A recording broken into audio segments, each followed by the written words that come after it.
Agosto ay National Breastfeeding Awareness Month.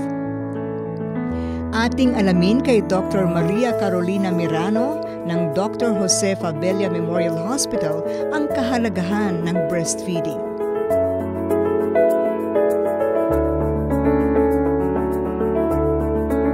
Yung breastfeeding, isang pamamaraan upang isang paraan ng pagpapakain sa ating sanggol.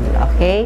So, ito po ay sinasabi na ang breastfeeding kasi yung breast milk, ito yung kompletong pagkain para sa bagong panganak o mga sanggol. Okay, dito sa Fabella, alam naman po natin na ito ay breastfeeding hospital. So, lahat po ng mga nanay na nanganganak dito ay nagpapasuso. Maliban lamang po dun sa mga, of course, yung mga hindi nila nakasama na yung baby nila. So, kahit yung mga batang nasa ICU, kung hindi man nagbe-breastfeed directly sa mother, ay binibigyan po ng breast milk. So, sa aming dato po, pwede naming sabihin na ang breastfeeding initiation rate para dun sa nakakapagpasuso na kasama nila yung baby nila is 100%. And then, kahit yung mga nasa NICU, kaya namin kiniklaim na 100% kasi kahit na yung mga napapauwi namin galing sa na mga may sakit ay pagkalabas nila sa aming hospital ay nakakapagpasuso na rin.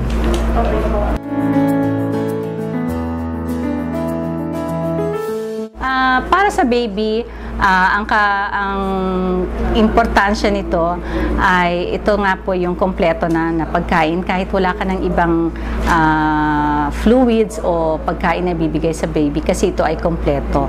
Pangalawa, ito ay maraming antibodies kaya sinasabi po natin na protektado yung baby sa infection. Of course, pangatlo, alam natin na ang pagpapasuso ay walang gastos kaya nakakatulong to sa economic part, no?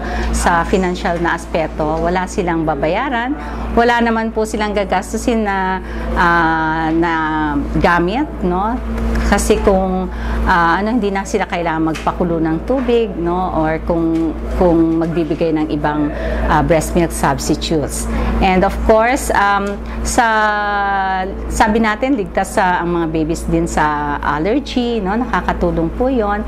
And of course, yung later on, pag laki na ng mga bata, no?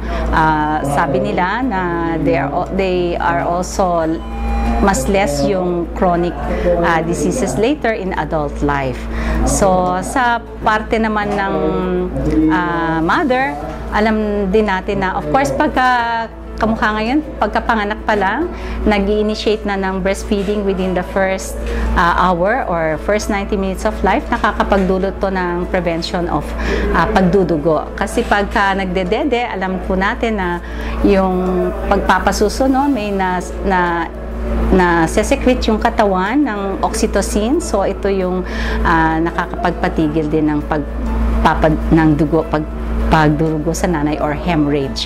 And then, mas madali din bumalik sa dati yung katawan ng nanay. And of course, yung isa din po ito sa mas lesser ang incidence of breast cancer among breastfeeding mothers.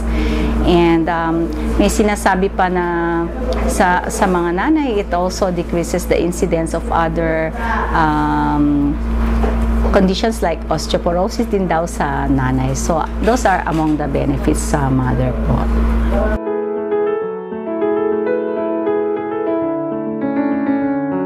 Okay, so yung exclusive breastfeeding or yung pagpapasuso na walang ibang ibinibigay sa baby is up to 6 months old. But breastfeeding can be continued until 2 years and beyond. Kasi pagdating po ng 6 months, so itutuloy po ang breastfeeding and then dun din po mag-i-introduce na ng pagkain na sinatawag po nating complementary feeding. So breastfeeding still continued up to 2 years old and beyond kung hanggang gusto po.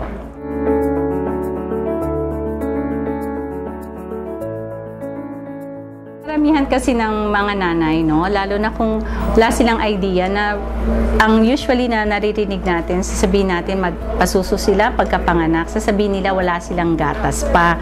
Pero ang katotohanan noon, buntis pa lamang sila, kaya sinasabi na natin sa kanila pag nagpapa-check up po sila bago sila manganak, na pagkasilang po, na buntis pa lang po in the later stage po ng pregnancy, meron ng gumagawa na po yung breast ng gatas na tinatawag nating colostrum in preparation po paglabas ng baby nila.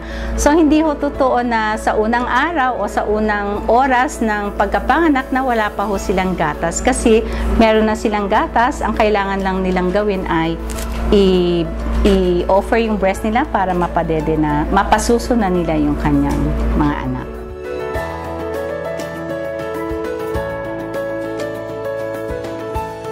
Yung pagpapasuso, pwede siyang form of, meron tayong tinatawag na lactation amenorrhea method. So, yung isang nanay na nagpapasuso, may criteria lang po para maging mabisa siyang pamamaraan ng family planning nga sinasabi natin, no? So, during the first 6 months, kailangan yung nanay ay eksklusibong nagpapasuso. Hindi siya nagbibigay ng anuman pang pagkain or fluids, no? And then, dapat hindi pa siya nag-mens. Ayan, okay. So, yung first 6 months lang po siya mabisa. So, after that, so kailangan na niyang mag-practice ng other form of family planning like natural family planning method once po na bumalik na yung menses niya, or kung hindi naman, kung ano po yung nararapat sa kanya, at meron naman pong family counseling, family planning counselors na pwedeng magbigay ng impormasyon tungkol po sa pagpaplano, maliban po sa yung tinatawag nating lactation amenorrhea method.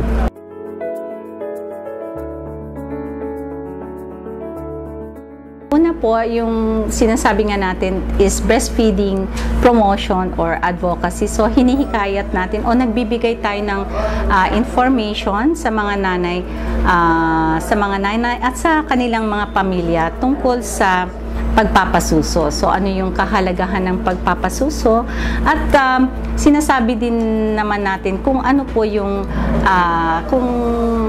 benefits po ng pagpapasuso. At the same time also, we inform them about the risks of yung bakit delikado yung hindi naman nagpapasuso. So we give them the full information so that they can, para makagawa sila ng tamang desisyon tungkol sa pagpapakain sa kanilang anak. Okay.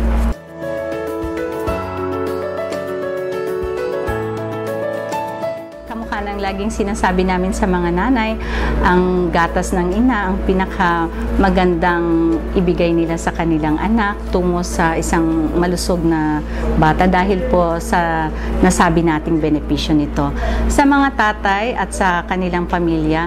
Dahil po hindi lang kung ang lahat ng mga sanggol at mga bata natin ay pinapasuso sa nanay po, alam po natin na ito ay magdudulot ng mga malusog na bata, at sa kanilang paglaki, pag nasustain po natin yung kalusugan ng mga kabataan hanggang sa kanilang paglaki, edi lahat po sana ng ating mamamayan ay maging malusog. And sabi nga po nila, nakalimutang humbagitin na isa sa benepisyo po, ang sabi po nila, yung mga batang pinasuso daw ay may mas mataas na IQ.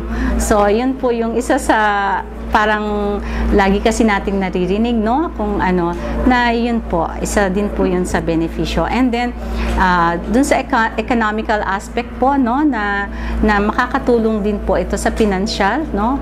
Kasi hindi nila kailangan bumili pa. And then yung itutuloy lang po nila, and then they can continue breastfeeding, tapos yung tamang pagpapakain din sa anak, no? Yung from 6 months onward, so pwede pa rin ipagpatuloy ang pagpapasuso, at kahit po sila ay nagtatrabaho na, yung mga nanay, ay pwede pa rin nilang ipagpatuloy ang pagpapasuso.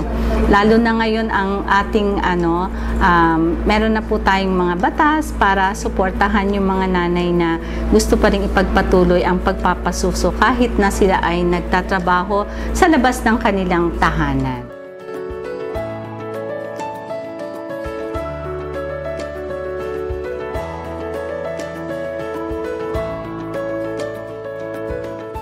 breastfeeding at family planning, susi sa likas kayang pag-unlad.